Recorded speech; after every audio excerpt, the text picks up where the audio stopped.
fukki fan ak juróom-ñaar ci ndey ko atum junni ak ñeent téeméer ak ñeent fukk ak ñett sa gàddaay ga mbokk yi dalee nag jàmm ci xibaar yi njëkk gi li ci gën a fës ki nga xam ne moo teewal réewum Israël ci réewum Sénégal daanay teew ay tukki nemmeekoom ci réew mi nag daal di dem fekki askan yi nga xam te ne bi ñoo nekk sa Casamance rawatina jigéen yi nga xam te ne bi ñoo nekk sa Kangout di yëngu ci wàllum mbayum dër ak njàppale ak ndimbalam foofu la daal di jiitu dañ ci dëkk nu mu gën a yaatu ak li nga xam ne taxaw na ci wàllum njàng ak askan wi ñu teew ca diwaanu Casamance dinañu wax it ci wàllum jongante football ginnaaw bi nga xam te ne bi gaynde Sénégal yi daan nañu leen ci li nga xam ne moo di coupe du Afrique bi nga xam ne dañu leen amal sa Cameroun ñu ngay wàcc coupe du monde sa Qatar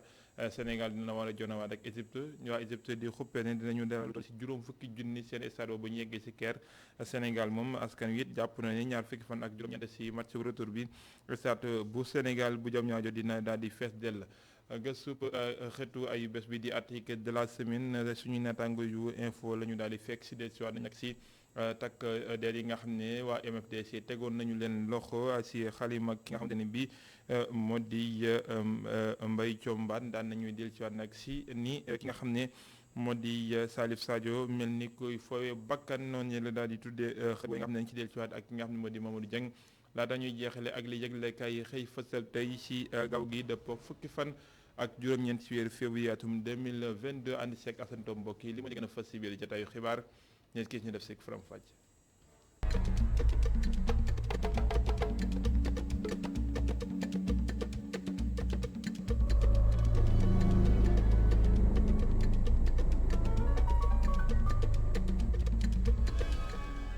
ambassadeur bu yes bu réewum Israël ci réewum Sénégal Guinée Bissau ak fi nga xam ne moo di Cap-Vert doon na ay tànki nemmee comme si ay gox yu feccantikoo ci réew mi daan na koy doore nag fi nga xamante ne bi moo di bu ngekk sa diwaanu Casamance fekk fa ay jigéen yoo xam ne ñu ngi yëngu bu baax ci wàllu mbay rawatina wàllu mbayum dër mu jàppale leen waaye tamit ndimbalam ak njàppale wala diku na jëm ci wàllum njàng mi rawatina lu mu gën a bëri foofu ci diwaan bu ñu fekk fa san ba ambassadeur Israël bi nga xamante ne moo nekk fii ci Sénégal bëgg na rek indi expertise dëkkam bi nga xamante ne am na ko ci wàllu mbéy ngir village bi nga xamante ne moo di Kangout jigéen yi nga xamante ne ñoo nekk ci village bi nag am nañ ay blocs maraîchers yu bëri te bëgg nañ profité rek ci jàppale seen gan gi ngir ñu mën a moderniser seeni activités conseiller économique social ak environnemental bi nga xamante ne ci village bi la cosaanoo mu ngi rafetlu ngan gi te yaakaar ne rek dina am ay résultats yu concret yi nga xamante ne dinañ soppi dundunu jigéen yile. donc excellence Ben mi nga xamante ne mooy ambassadeur Israël Sénégal ñun population Kangout département Oussouye amuñu lu dul ne ko jërëjëf parce que lu mu def nii mënoon na agsi Sénégal mu traîner ci jox ñu salle informatique bi. ginnaaw bloc maraîcher yi son excellence Ben Bourgel inauguré na benn salle informatique ci biir seen bu Kangout bi nga xamante ne ambassade Israël moo ko équipé mu nekk jumtukaay bi nga xamante ne dina soppi lu bëri ci li nga xamante ne noonu la xale yi doon jàngee bu ñu sukkandikoo ci principal CM bi. mooy xam ngeen ni outil informatique ñëpp a ko war a man parce que li nga xam ne léegi pour joxalante bi ah l'outil là est indispensable donc xale yi comme xale yi nekk si dëkku taax yi. ñoom tam fii nekk fii Kangout ñi li ñu la am ñoom tam am nañ ko li ñuy mën ñoom tam dinañ ko mën waaw donc amuñu dara li ñuy ñeex ñi nekk en ville. comme ñi nga xamante ne ñoo ko jiitu woon Ben Bourgel bëgg na rek wóyal liggéey bi ngir matérialiser coopération diggante ñaari réew yi rawatina ci gox yi nga xamante ne ñoo gën a néew doole.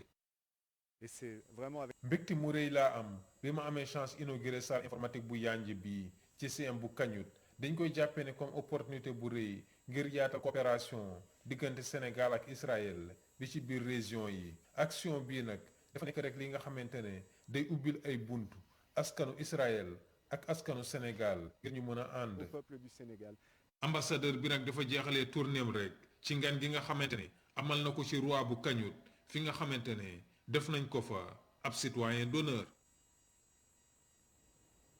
Kañut mu ngi nekk ci commune bu Moulamp foofu ci diwaanu Casamance di ko jaajëfal moom Assane Ba ñu daal di dellusiwaat ci Ndakaaru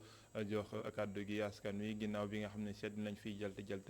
wàllum njàng mekk njàngale mi ñi nga xam ne ñoo di jàngalekat yi nekk ci banque yoxo li nga xam ne moo di wér-gu-yaram yëngatu lool bëri na ay pàcc yoo xam ne fas na ci bokk na ci wàllum kaaraange gi ASP yi nga xam ne ñu ngi weddi fetteerlu askan wi jàpp ne dëgg leen am ñaxtu baax na waaye nag am ak gindeeku it moo gën ngir askan wi dund gu ñoom ñu ngay woo ñi nga xam ne ñoo di way syndicat yi nag ñoo xam ne nguur gi bu amee yéen sax mënta def lépp ñoom it nañu xool li nga xam ne moo leen war gëstu ñaani seek Moussa Fall ak Mame Seynabou Babou. njàng mi wérgu yaram gi karange gi mu nekk ñett secteur yu nekk en crise jàngalekat ASP agents médicaux ñoom ñii la ñoo bokk mbébét lu ñu bëgg mooy ay meilleures conditions de vie ay ñaxtu fu ne mu nekk loo xamante ne jar na askan wi front social bi nekk en ébullition.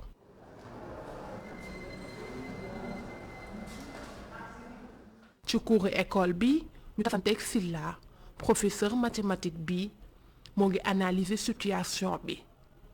waaye jàpp na ni mënuñ jël ressources yu ëpp doole yépp consacré ko yenn corps de métier yi kese.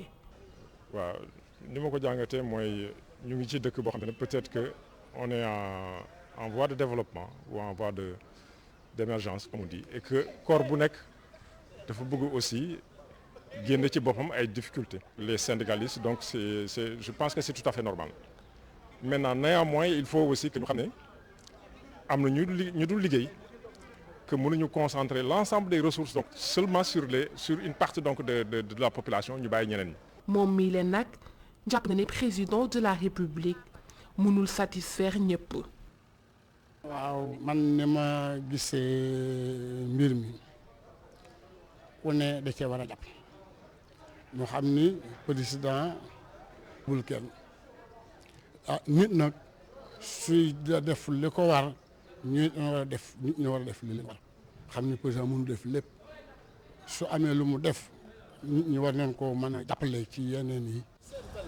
Babacar nag jàpp na ni secteur yu ëpp solo mooy njàng mi ak wérgu yaram gi ragal na ni sax année blanche mën na am. parce que déjà année bi mi ngi dem te école léegi mu tëj te problème yi ba léegi réglé gul loolu fii dem mooy élèves yi du ñu xam nan la ñuy defee examen duñu santé bi nañ leen jàppale parce que wérgu yaram ki ko yor dañ la war a jàppale soutenir la loolu mooy yoon loolu foog ñu taxaw ci jàppale leen. njàng mi wérgu yaram bi kaaraange gi ay secteur yu am solo yu nekk en crise askan wi nag yàkkamti loolu ñu génn ci liile. jaajëfal ko Mame Seynabou Babou si boobu lay gëstu ñu wax lu jëm si wàllum koom-koom ak kër gi nga xam ne ñoo daal di samp ngir saytu ñi nga xam ne ñooy jëfandikoo li nga xam ne moo di banque yeeg yu ni mel ak jafe-jafe yi ñuy dund di asif daan ñu amal nag ni ki démb ab ndaje ak taskatu xibaar dellu si nañ si ay poñ yu feccantikoo bokk na ci jafe-jafe yi dox diggante Bocar Samba Dièye ak CBAO mbirum guichet unique ak ARTP daan ñu mu teg si yenn opérateur njàngutub Famara Ibrahima si ñu teewlu ko si jokkoom ak suñu naataango yu rajo. Bocar Samba Dièye ak CBAO ñëpp xam nañ ni tribunal Sénégal jox na dëgg Bocar Samba Dièye problème bi contentieux bi toll na ci fukki at ak ñeent CBAO nag bu mu jaaxlee dafa yóbbu problème bi TCJA daanaka cour international de justice bi nekk Côte d'Ivoire foofu nag suñu loxo ñun toll fa yeggu fa parce que xam na ni moom royaume du Maroc dana ko soutenir te am na fa lobbying bu dëgër boo xam ne dana ko jàppale moo tax ñun ñuy lancer appel état du Sénégal pour mu bañ koo seetaan parce que doomu réew mi la CBAO bi guichet unique bi nga xam ne dañ koo supprimer guichet unique mooy suppression guichet unique mooy tey amul benn client boo xam ne mën nga CBAO mën a génnee chèque lu ëpp 200 000 def opération ci beneen agence bu bokkul ak agence bu ubbee compte am moom moo tax ñun ñu ne état du Sénégal na jël responsabilité banque centrale na jël responsabilité APBF na jël responsabilité parce que bu ñu jëlul seen responsabilité ñun danañ jël suñu responsabilité bloqué agence su CBAO yëpp sur l'ensemble du territoire national. ginnaaw loolu dañuy wax lu jëm ci wàllum politique ki nga xamante ni bii moo di Serigne Mbacké Ndiaye njiital CLP daan nay amal ni ki démb nag ab ndaje ak taskatu xibaar dellusiwaat na si li nga xam ne moo di tolluwaay jamono ji rawatina wàllum politique ak ni ñu génnee si palum ñi nga xam ñoo di faray di maire yi mu ne niñ koy defee di surveillance direct bi moom àndu ci li nga xam ne it moom lay sàkku si njiitu réew mi ginnaaw bi nga xamante ne bi yëgle na ko ne dina am ak soppi ak dellusiwaat ki nga xam ne moo di jëwriñ ju njëkk ji ñu def ko ginnaaw palum ñi nga xam ne ñoo di ndawi réew yi maanaam élection législative yi ndax mënees na moytu def ñaari soppi ab gouvernement si mennum at si ndaje loole ñu dal ci dellusiwaat ak ki nga xam ne moo di Mamadou Sy ak Seydina Mbaye. Les bonnes personnes pour mener à bien cette négociation. njiitalu convergence libérale et patriotique dadinay yëkkati kàddu wax ci actualité yi Serigne Mbacké Ndiaye di wonewaat lu mu ñàkk ànd ci nu ñuy tabbe maire ci jamono ji mu jàpp ni am na ay erreur yu bëri yu ci ne. benn bi mën nañ ko tuddee raison politicienne parce que fal liste ba pare fal maire moo ëpp jàmm ci parti au pouvoir. yeneen raison mooy boo jëlee dañuy fal maire directement ba pare conseil yi fal adjoint kon maire bi nekkatul nawle conseil yi parce que bokk ñu nu ñu leen di fale. lu soxol tabb bu ñu war a tabb premier ministre moom mu jàpp ni ci jamono ji mun nañ ko puus ndax xalaat na ni dañoo war a soppiwaat gouvernement wi gannaaw bu ñu génnee ci élection législative yi. parce que li ñu génn ay élection locale te élection yooyu bu ñëwee ala kulli alin dañuy changer de gouvernement mënta ñàkk après élection législative mais changer gouvernement après élection locale du obligation. lu jëm ci wàllum crise casamançaise Serigne Mbacké Ndiaye di xam ne nii mun nañu am yaakaar jàmm mun a delluwaat ci lu yàggul. ndax man bokk naa ci ñi gëm ni defe naa ne Bassirou mi xam na dara ci li may wax gëm naa ni jàmm définitive diggante MFDC ak le gouvernement du Sénégal sorewul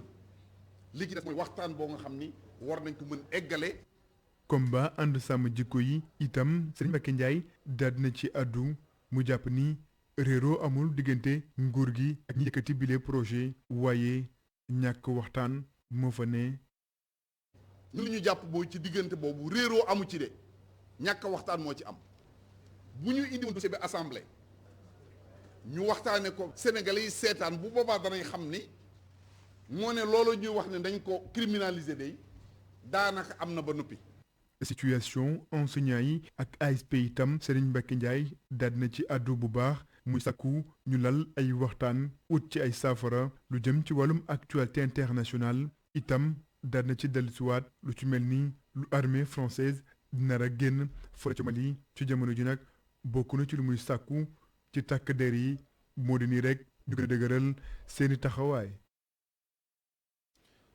jaajëfal ko Mamadou Sy ñu daal di def ab tolluwaay si mbasum coronavirus ginnaaw xayma bis bi am ñu toll si ñaar fukk ak ñeenti cas yu yees amul kenn koo xam ne mbas mi faat na la tey fanweer ak ñaar ñoo xamante ne bi wér nañ ci mbas mi di jër ak kon juróom la jàngoro ji lottal jamono ji lu toll si téeméer ak fanweer ak ñaar ñooy wéy di faju si mbasum coronavirus. ñu wax lu jëm si wàllum tàggat yaram ginnaaw bi nga xamante ne bi Coupe d'Afrique ñëw na si réewum Sénégal ba ñu nekk champion d'Afrique benn ay ndaw ñoo xam ne jamono ji moom seen xel yëpp nekk football kat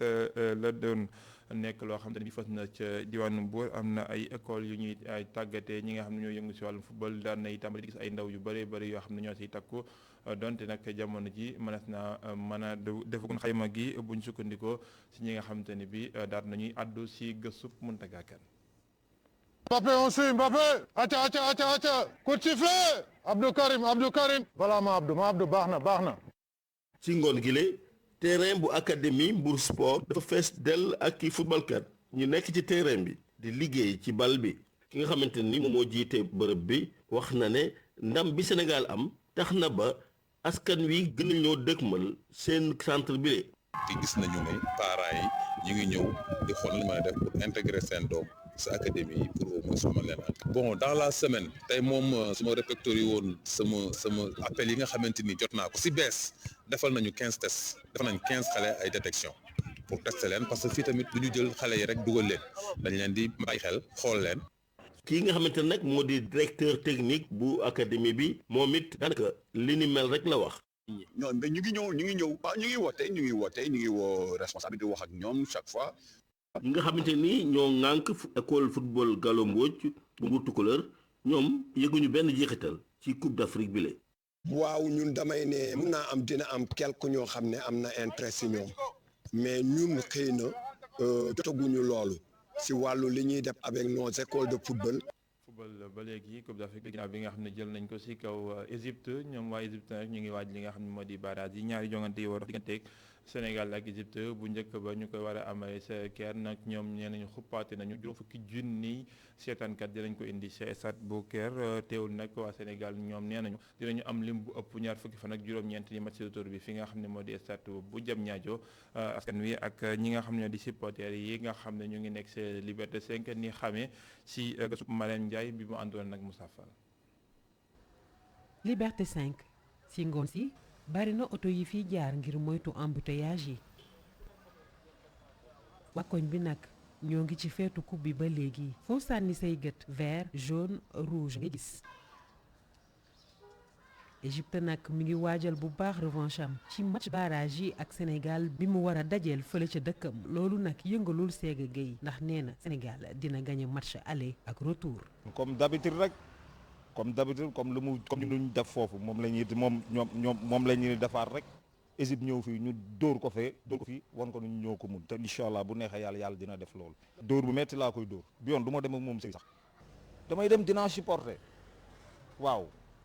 dinaa supporter waaw yii waaye vert rouge bi yoon vert rouge bu garaaw laay def bi yoon. Ousmane Noreyni joueur la ci équipe bu koñam bii di yëgu yàkkamti na match retour bi fii ci stade bu bees bi ñaar fukki fan ak juróom-ñeent ci weeru mars. Égypte ñoom nañ dañuy fees seen ñun bu ñu ñëwee nañu fekk lu ñu musul gis seen àddina ñun dèjà dañuy xaar inauguration bi fees stade bu fees dell kay égyptien bu ñu ñëwee fi dañ fi gis lu ñu musul gis seen àddina incha allah pare nañ ci lépp ñun équipe nationale bi lañ am. lu ni mel la tey bu nama ko wax nee na Sénégal yi dinañu gën a bëri fii ci stade bu Diamniadio dinañu won équipe bu Égypte lu mu mësta gis waaye nag football am po rek la ci ay kàddoom. bien sûr ñun ñu leen di pareel ñun tamit kay c'est comme à la guerre ñu tam dañu bëgg a dem Qatar comme ñoom te ñun dañ ci def lépp pour dem du leen bañ dara lu ñu mënti def fële aller bu ñëwee fi ñun ñu def leen ko mais nag dans le sport dans le cadre du sport dans le fair play parce que football du guerre du xeex. sport rek la. lu toll ni ñaari ay bés weesu na bi Sénégal daje ak Égypte ba gagné kubam bu njëkk ci CAN ñu ngi waajal bu baax match barrage yi soxal coupe du monde 2022 ca Qatar Égypte nag mi ngi xupp équipe Sénégal fas yéene yóbbu 50 000 spectateurs waaye loolu tiitalul benn yoon supporters sénégalais yi ñu dajeel.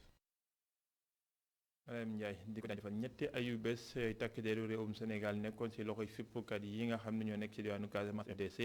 ki nga xam te ni bii moo di Mbaye Thiandoum bu yëglekaay bi nga xam ne moo di l'info li mu jàpp moo di jëf jooje Salif Sadio jëf kuy fooy ak bakkan la te nekk na loo xam te ni bii kawteef loolu fës na ci ayu bés bi nga xam ne bind na ko ci xët waral ñu tànnal leen ko di xët wi gën a fës ci ayu bés article de la semaine gës bu ñu ànd seek Mamadou Dieng ak Bara Sow.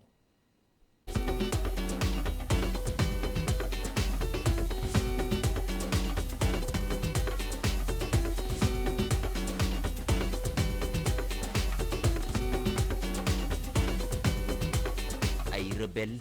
yu MFDC teg ay jàmbaaru Sénégal loxo gannaaw ab jàppante diggante 5e détachement ECOMIG ba nekk ci mission ca Gambie ak ay ndaw yu Salif Sadio mu di jàppante yoo xam ne ñeenti militaire ñàkk nañu ci seen bakkan taskatu xabaar bi di Mbaye Thiandoum bu yéenekaay bii di l'info xaatim ci ab këyit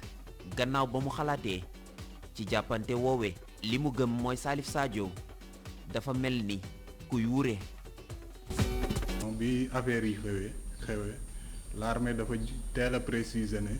mbir d'abord xewewul biir Sénégal te niñ ko waxee ne ñoom ñu militaires yi ñoo leen attaqué demeewul noonu ñoom ñoo attaqué militaires yi te si bu ñu xoolee faits yi aussi mën nañ jox armée bi dëgg parce que déjà attaque bi ameewul Sénégal bépp ameewul Sénégal te man gëm naa ne armée Sénégal bu jógoon pour attaquer Salif Sadio liñ leen def nii du demee noonu man sama gëm-gëm man moom moo créé incident yi pour mën a judduwaat te li koy firndeel mooy ni mu utiliser médias yi après bi événement yi amee loolu mooy wone ne moom li am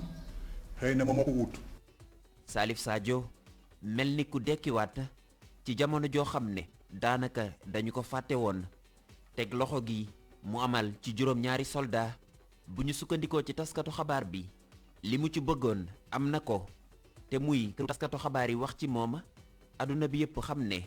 mu ngi fi ba léegi. côté milieu lu tax ma ne ndam lu ndaw la xëy na sax ndam mënu du ndaw comme niñ ko waxee parce que rey na ñeenti nit jàpp ay nit ci conditions yi yoo xam ne ñun ñëpp gis nañ ko yu rafetul donc boo gisee ma ne ndam lu ndaw xëy na am na jàkkaarloo yu daan gën a métti bi mais daanul woon siwee nii wala daanu ñu ko yéegee woon nii donc ndaw la tamit parce que du armée Sénégal directement bon ñi nekk ak moom biir Sénégal mais dafa nekk ay militaire Sénégal yu nekk ci beneen réew ñu attaqué leen ci beneen réew donc c'est un peu différent bu fekkoon ne loolu biir Sénégal la xewee militaire yi biir Sénégal la ko def donc nag kii boobu nga xam ne peut-être bu nekkuloon médiatisation bi sax du grawee nii loolu tax mu médiatisation bi ñëw donc opposition boobu laa bëggoon def quoi fait bi ni mu toll ak niñ ko réyalee ci média yi. jàmbaar yi mu mujj leen teggi loxo gannaaw ay fan yi ñuy def ci moom Salif Sadio waaye loolu dañu ko waxtaanee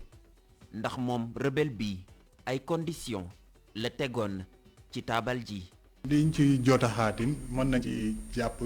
te li ci gën a bëri sax gëm naa ne côté Gambie lañ parce que moom en réalité loolu mooy objectif parce que xam nga Salif Sadio fu mu nekk moom bés bu jotee Sénégal rek Gambie lay dugg donc foofu la si base repli am yi nekk te gis nañ ne militaire Sénégal yooyu ñoom détachement bi ñu ñëw force bi ñu nekk foofu la nekk te frontière Gambie dañoo dem foofu pour aar nguuru Gambie mooy aar frontière u Gambie donc xam na ne bés bu naree jógati dugg foofu ñooñu dinañ ko tere loolu donc il cherche à tout prix à ce que ñooñu gën a sori fu mu nekk donc bañ dugg ci ay mbiram donc moo tax ñu sortie yi mu def wax na ko ci donc nee na xamul lu tax ñoom ñuy dugg ci ay affaire am te ñëpp xam na ne dugguñu ci ay affaire am ndax ñu li xew yëpp biir Gambie la bu dugg amee kay moom moo dugg seen affaire donc gis nañ ko moom ci biir waxam sax exigence yooyu la defoon te gëm naa ne ci accords yi yooyu ci la bokk donc à ce que force bi nekk foofu ñu bañ a interférer ci digganteem ak Sénégal guerre am ak Sénégal ak ni mu koy waxee également armée gambienne. jëfam ji moom Salif Sadio dana tax l'armée bi jubantiwaat taxawaayam jëm ci moom mi ci jàppante bi mu mel ni am na ci ndam waaye directeur de publication bu l'info gis ne mën na ci am gàcce ëllëg. autant moom mën na ko indil njëriñ autant tamit mën na ko indil ay parce que fuy tooñ na soldaaru Sénégal donc ñun ñëpp gis nañ ne attaqué nañ ne rey nañ ci jin donte sax ñooñu du armée sénégalaise dañ may nekkuñu Sénégal ñu ngi Gambie mais ay militaires sénégalais la ñu leen laal nga armée Sénégal te gëm naa ne loolu armée bi du ko seetaanee noonu li tamit day woon armée bi ne kii kat xëy na ñu ngi doon yaakaar ne mënatul lii mais ndekkee ba léegi mën nañu lor donc li loolu dina tax ba armée bi gën a jóg ci moom gën koo waajal. Mbaye Thiandoum moom li mu gëm mooy Salif Sadio moo provoqué jàppante bi te jubluwu ci dara lu dul la fësaat ci këru taskatu xabaar yi kayitam bi mu fësal ko talaata.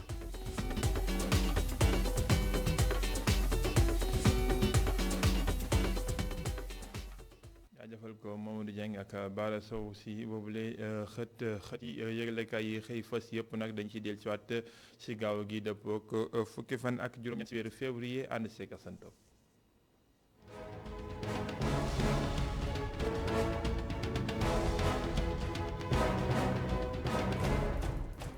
li xel yëpp daj te wenaw làmmiñ nangu ko tudd maa leen koy eggee muy yaakaar gu tas ci wàllu njàng mekk njàngale mi am njàng muy wéy dina sax te kenn xamul lan moo war a mën a doon ak ëllëgëm ndax it nag awul yoonu lijjantiku yéen gi di Vox Populi ne ak ay dëgg ak ndaje gi ñu nas tey jile ci diggante gouvernement beeg ñi nga xamante ni ñoo di syndicat jàngalekat yi ci seen i bang fa ñu ngooy tamit noppeegun caa bay lu toll ci tarfatal ay ni ndajale gokk daanaka day gën a yokk jot rek ci xar mi karaw journal bi ne lépp jeex na ngir ñu yegg ci ab école bu tëj ay buntam ba faw Abdou Fati lañ ci fekk secrétaire général bu SELS ne xanaa leneenati waaye waxtaane lijjanti yi njàng meek njàngale mi romb nañu ko bu yàgg ndax it nag jotaay biñ ci mujj amal amul dara loo xamante ni jur na ko fa ab sànni tàccu la yéenekaay gi du quotidien seetlu ko dëxëñ ko ci xëtam wu njëkk ne ci la ñu jëm tey jële ci wàllu njàng meek njàngale mi ku moytuwulee ci ne ku nekk xam nga ne diggante nguur gi ak ñi nga xamante ni ñoo di syndicat yi kenn du may sa morom lenn ci waxtaan yi na mat ni ki ci bisub tey gile le quotidien seetlu ci geneen wàll ne mu ne day gouvernement bi mi ngi ko sekk def kémtalaayu kàttanam di fekk si jàngalekat yi ci seeni soxla ak tawat la koy firndeel juróom-benn fukki milliards ak juróom-ñeent teg na ko ci taabal ji lànk kàndara la ñu def ñoom jàngalekat yi ne seen loxo du ko lal la ñu bëgg rek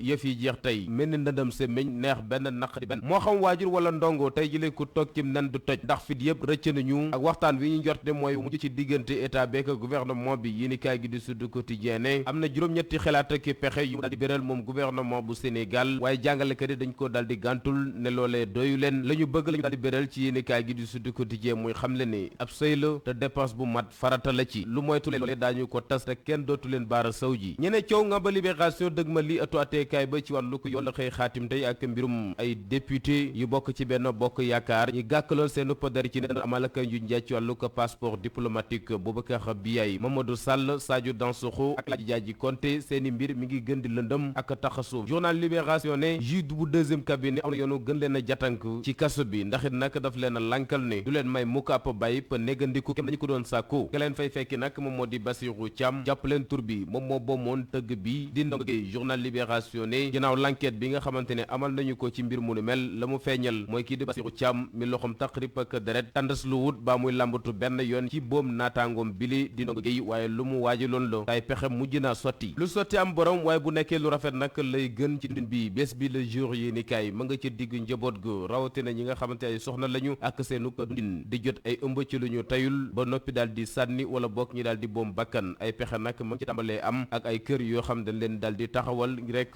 di taxawu yooyale doom ba seenu ko dund du nax say ba di sànku wala bokk ñi leen di dénkaane ci ay barab ngir bañ gàcc ka àdduna journal bi ne wàllu dénkaane googu nag mi ngi gën di bari moo xam ci ay kër yu ñu ko daal di fàkkal wala bokk sa mbokk mu la jege nga daal di ko fay féetale mu doon mbir ma nga xamante ni yombul benn yoon ak fi àdduna toll ci wàllu ko méttiwaay toppatoo benn xale rek coono la rawatina boo ci amee lu toll ci juróom-ñett fukk doon ab ndénkaane bu bàyyiku ci soxna si nga xamante ni day toppatoo lépp lu jëm ci wàllu ko xale yi xale yooyee nag lu leer ci njàngalem diine islam mooy dëgg la maye na sax ñi daal di dénkaane ab tutànk yar lu wan ko waaye ak lum ci man di doon tamit àdduna du neex mukk ba mu mës a donn ki nga xamante ni moom moo ko yar doon kàddu imam Biram Pouy ci groupe E-Media Invest ay bàmmeel yu rëng-rëngi journal bi l'Observateur ne mënees naka jàpp ak ndénkaane yu bàyyiku ci ñi liggéey ci wàllu ko toppatoo ñi nga xamante ni dañoo dëddu àdduna Idrissa Fall kenn la ci ñoom ma ngay fàttaliku guddi gi nga xamante ni andil nañ ko ñetti néew booba 2 heures du matin dem na ba toftal fanweeri simili appel lañu njëkk door yuuxu dal di jib ci la mbokki néew ba daw bàyyeekook moom Ali Cissé ne lam dul fàtte ci wàllu ko liggéey yëpp ñel mbirum armeel yi mooy guddi gi nga xamante ni benn waay bu dikkee melokaanu ko nit sol lu weex tal joxoñ ko ne ko ëllëg su ma fi bàyyeeko ci barab sàngam la bëgg ñi denc ma lu gën a yées luy xew ci armeel yi ci xewum Sénégal nag moo di mbirum xarfa foofu Gallo Fall ne moom la mu dund mën na koo nettali ay ponk li maam jëmm yàlla ñoo dikk digg guddi ci armeel yi bëggoon ko neexalee téeméeri junni ngir rekk mu sulli leen am néew ba ñu mën a jot ca yax ya santo ba ak néew ya ñun ñu ngi dund yéen ñi doon dund dañu bàyyi xel ñu ngi leen di jaajëfal fii la ñu yëkkatee jataay xibaar yi beneen jataay 18h45 lay doon di leen ci dig daje 19h45 si kàllaamay nasaraan xibaar di wéyandi si www.emedia.sn